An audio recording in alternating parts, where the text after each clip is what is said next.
अध्याय 3 भोजन संग्रह से उत्पादन तक। नैनुओं का भोजन।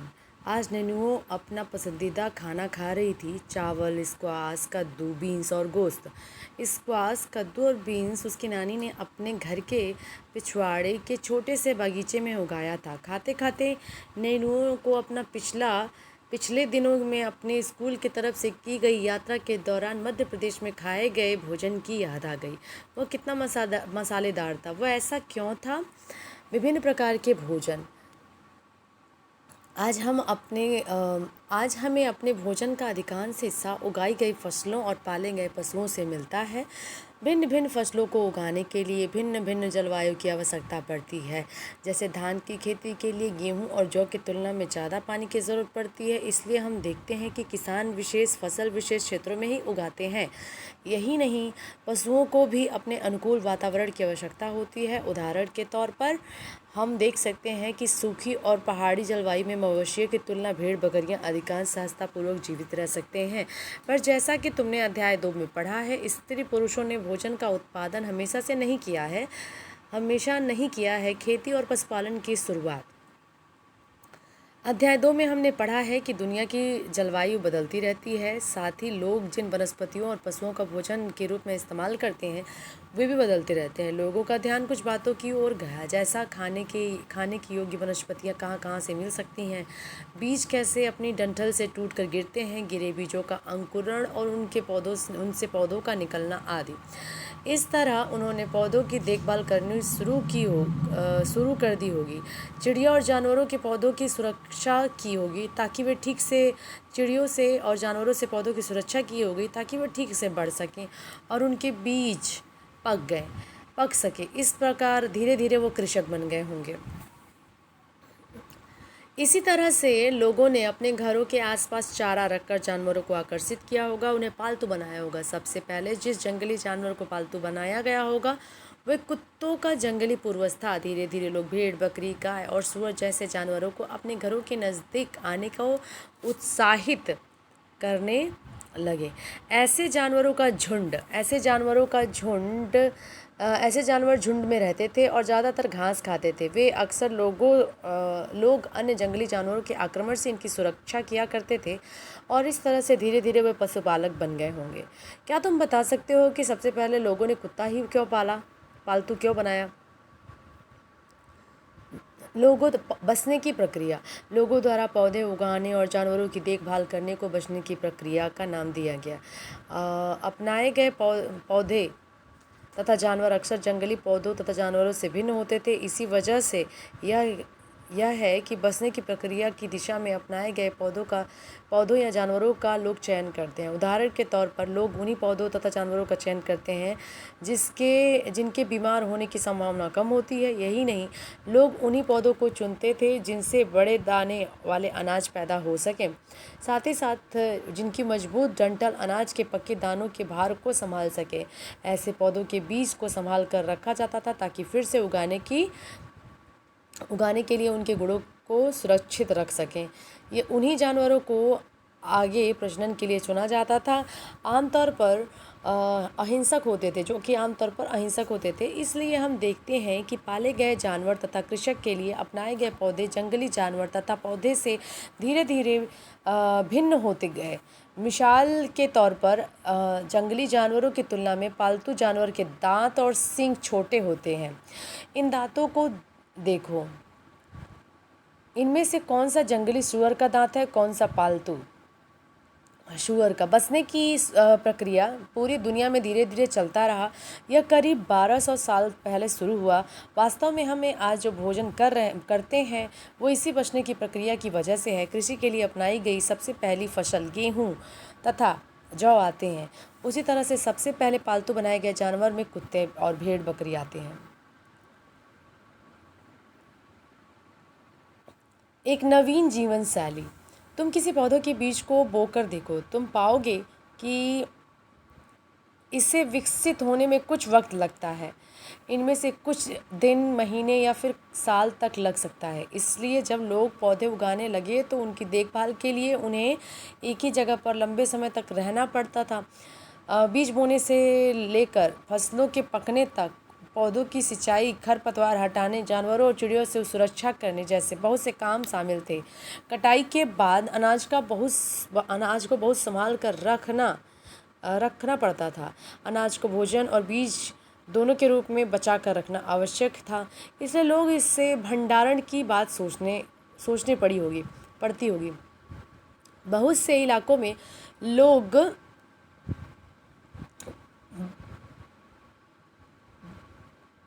टोकरियाँ बुना या फिर ज़मीन में गड्ढे खोदा करते थे।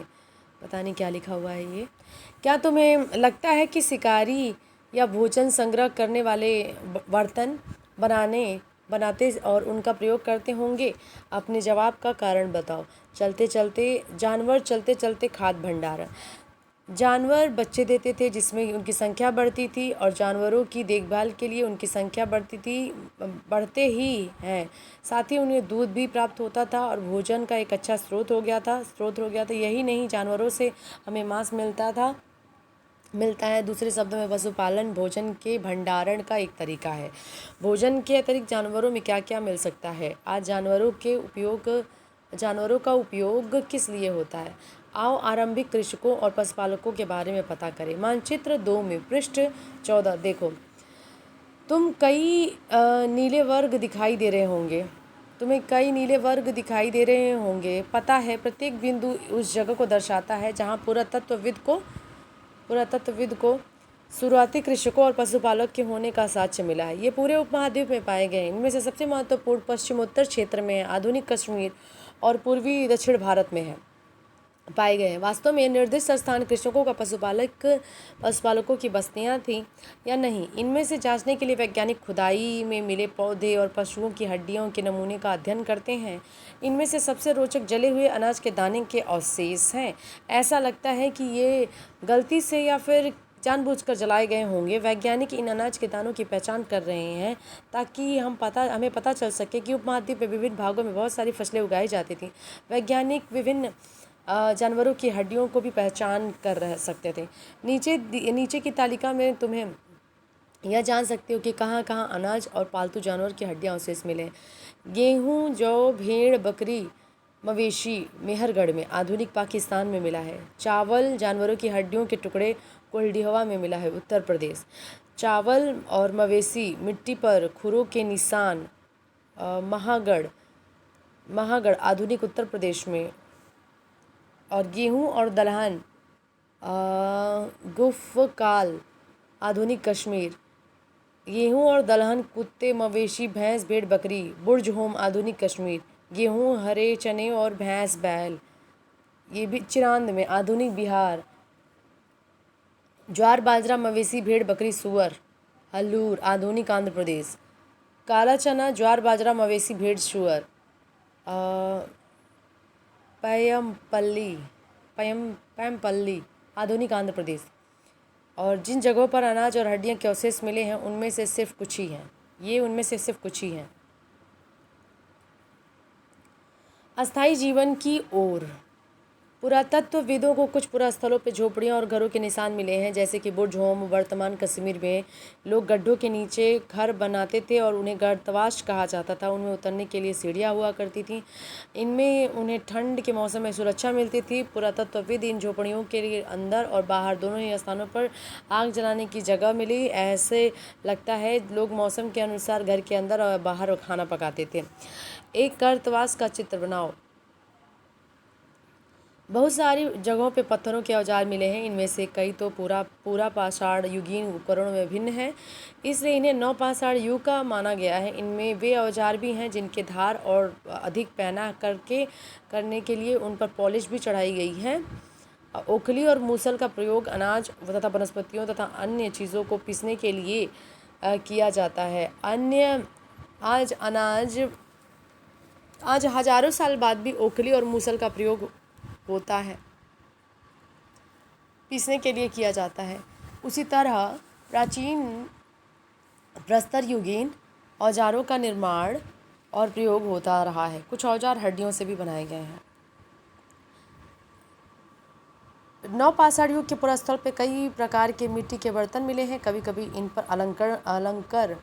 अलंकरण भी किया जाता है।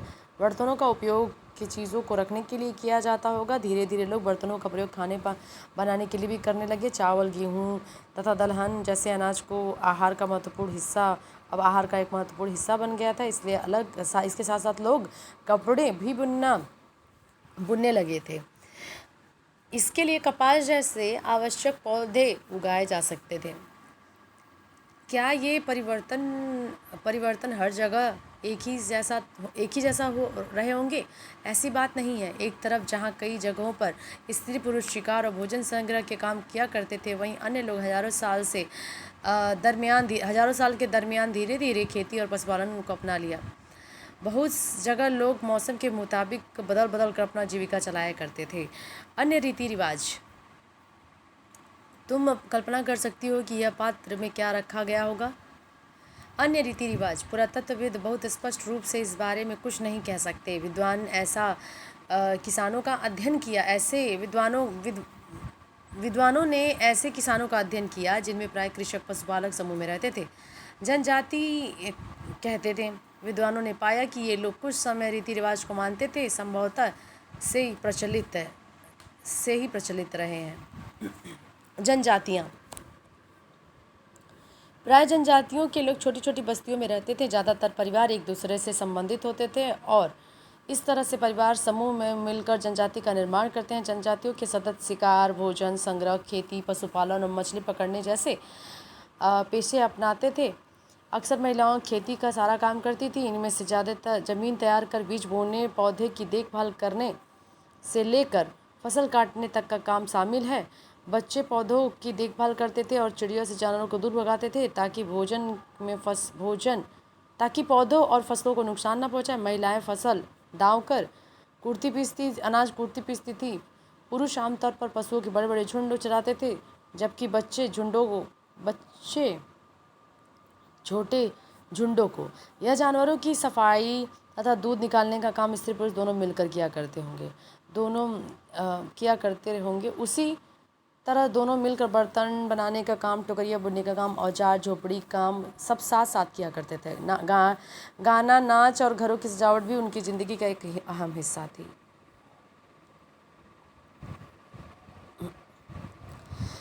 कुछ व्यक्तियों को नेता मान लिया जाता था। अनुभवी वृद्ध व्यक्ति, नौजवान, योद्धा या फिर पुरोहित हो सकते हैं। वयस्क महिलाओं को भी इनमें ज्ञान अनुभव के लिए विशिष्ट सम्मान दिया जाता था। जनजातियों की संस्कृत परंपराएं बहुत समृद्ध और विशिष्ट होती हैं। उनमें उनकी भाषाएं, संगीत, कहानियाँ और चित्रकारी भी शामिल हैं। उनके अपने देवी देवता होते हैं। जमीन, जंगल, घास के मैदान को तथा पानी पूरे कुनबे की संपत्ति मानी जाती थी, जिनका उपयोग सभी एक साथ करते थे। इनमें गरीब और अमीर के बीच कोई खास अंतर नहीं होता है, इसलिए जनजाति समाज अन्य समाजों से भिन्न होते हैं। इन समाज के बारे में तुम आगे पढ़ोगे। पुरुषों द्वारा किए जाने वाले कामों की एक सूची बनाइए। महिलाएं क्या क्या काम करती थी? कौन से ऐसे काम हैं जो स्त्री पुरुष दोनों साथ साथ करते थे? सूक्ष्म निदर्शन, मेहरगढ़ में जीवन मृत्यु। मानचित्र 2 में पृष्ठ नंबर 14 में मेहरगढ़ ढूंढो। यह ईरान जाने वाले सबसे महत्वपूर्ण रास्ते बोलन दर्रे के पास एक हरा भरा समतल स्थान है। मेहरगढ़ संभवतः वह स्थान है जहाँ के स्त्री पुरुषों ने इस इलाके में सबसे पहले गेहूँ, जौ उगाना और भेड़ बकरी पालना सीखा। यहाँ खुदाई में सबसे पहले के स्तरों पुरातत्वविदों को विभिन्न प्रकार के जानवरों की हड्डियाँ मिली। इनमें हिरण तथा सूअर जैसे जंगली जानवरों की हड्डियाँ शामिल हैं। उसके पास के स्तरों में भेड़ बकरियाँ हड्डियाँ ज़्यादा मिली। उसके ऊपर ज़्यादातर मवेशियों की हड्डियाँ मिली। ऐसा लगता है ये लोग मवेशियों को पालने लगे थे। मेहरगढ़ में इसके अलावा चकोर तथा आयताकार घरों के अवशेष भी मिले। प्रत्येक घर में 4 या उससे ज़्यादा कमरे थे, जिनमें कुछ संभवतः भंडारण के काम आते होंगे। गांव की यह विशेषता है कि वहाँ रहने वाले अधिकांश लोग भोजन के उत्पादन में लगे होते हैं। पहले और बाद के स्तर। जब पुरातत्वविद किसी जगह की खुदाई करते हैं तो वे कैसे समझते हैं कि कौन सा स्तर पहले का है और कौन सा बाद का। इस चित्र को देखो, मान लो लोगों ने सबसे पहले समतल भूमि पर रहना शुरू किया गया। आमतौर पर लोग जहाँ रहते हैं, घर टूटने पर दोबारा वहीं घर बना लेते हैं। टूटी फूटी सामान और कूड़ा करकट घरों के आसपास जमा हो जाते हैं। इन कारणों से बस्ती जमीन धीरे धीरे ऊंची होती रहती है और फिर सैकड़ों साल के बाद वह टीला बन जाता है। इसीलिए जब टीले की खुदाई की जाती है तो उसमें निचला स्तर सबसे पुराना होता है और उसमें सामान, और उसके बाद के स्तर बाद के युगों के होते हैं। वह ऊपरी और निचली आमतौर पर स्तरों के रूप में जानी जाती है।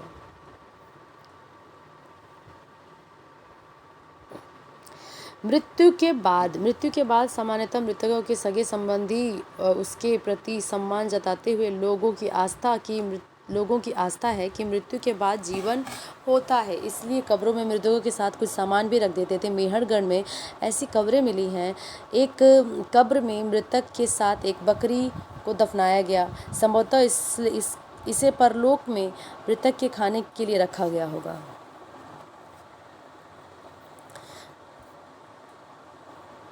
मेहरगढ़ की कब्र का चित्र। क्या तुम बकरी के कंकाल को पहचान सकते हो? मेहरगढ़ के घर का चित्र। मेहरगढ़ में शायद ऐसे दिखते होंगे घर। तुम जिस घर में रहते हो उसके साथ इस घर की क्या समानता है? मानचित्र 2 पृष्ठ 14 में दाओजली हेडिंग ढूंढो। यह पुरास्थल चीन और म्यांमार की ओर जाने वाले रास्ते पर ब्रह्मपुत्र नदी की घाटी की ओर एक पहाड़ी पर है। यह खरल और मूसल जैसे पत्थरों के उपकरण मिले हैं। खरल एवं मूसल जैसे पत्थरों के उपकरण मिले हैं। इससे यह पता चलता है कि लोग भोजन के लिए अनाज उगाते थे। साथ ही साथ यहाँ से जेडाइट पत्थर भी मिला है। संभवतः यह पत्थर चीन से आया होगा। इसके अतिरिक्त एक पुरास्थल काष्ठशम अति प्राचीन लकड़ी जो सख्त होकर पत्थर बन गई होगी के औजार बर्तन भी मिले हैं। एटलस में तुम तुर्की ढूंढो। नवपाषाण युग के सबसे प्रसिद्ध पुरास्थल में से एक चतालह्यूक तुर्की में है। यहाँ दूर दराज स्थानों में कई चीज़ें लाई जाती थीं और उनका उपयोग किया जाता था, जैसे सीरिया से लाया गया चमकदार पत्थर, लाल सागर की कौड़ियाँ तथा भूमध्य सागर की सीपियाँ। ध्यान रहे कि उस समय तक पहिए वाले वाहन का विकास नहीं हुआ था। लोग सामान खुद या जानवरों की पीठ पर लाद कर ही ले जाया करते थे। ये चैप्टर कंप्लीट हो गया। इसको भी आप रीड करते